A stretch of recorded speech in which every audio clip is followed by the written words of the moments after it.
sending Vice President Kamala Harris. She's going to Germany to meet with European leaders at the Munich Security Conference. The New York Post editorial board sensing there may be an ulterior motive for the trip. Here's what the Post writes.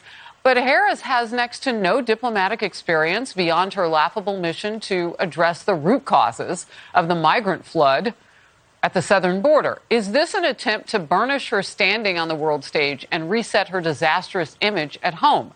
Recent polling shows some brutal numbers for the vice president.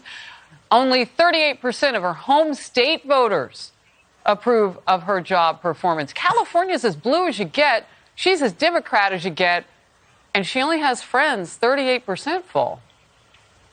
Yes, and by the way, that's a long tradition for her. Do you remember back in the days of the Democrat primary, before she pulled out of it, the last poll, I believe, in California, in her home state, showed her running, was it 5th or 6th? I can't remember exactly. Totally humiliating for someone from this very Democrat state, as you say.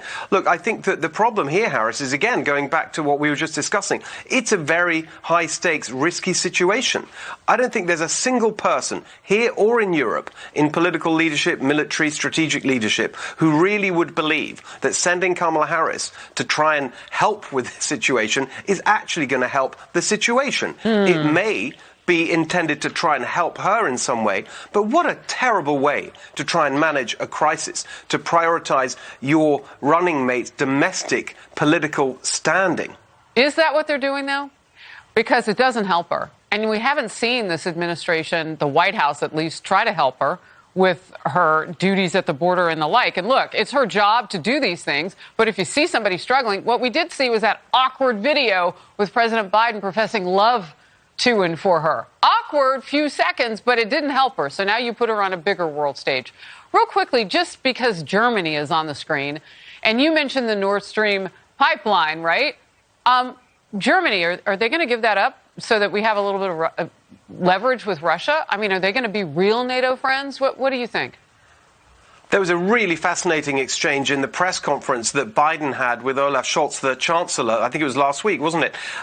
Where Biden was incredibly clear to reporters' questions on that. Yes, if he invades Ukraine, no more Nord Stream. They repeatedly asked the German Chancellor at the same event, standing next to Biden. He wouldn't even mention the words Nord Stream. He wouldn't back up what Biden was saying. And so the real problem is, with all of these things, you've got to look at the domestic politics. And in the domestic political situation in Germany, you've got a very shaky coalition. It's new. They together have a big majority, but all sorts of different competing partners in there, including the Green Party.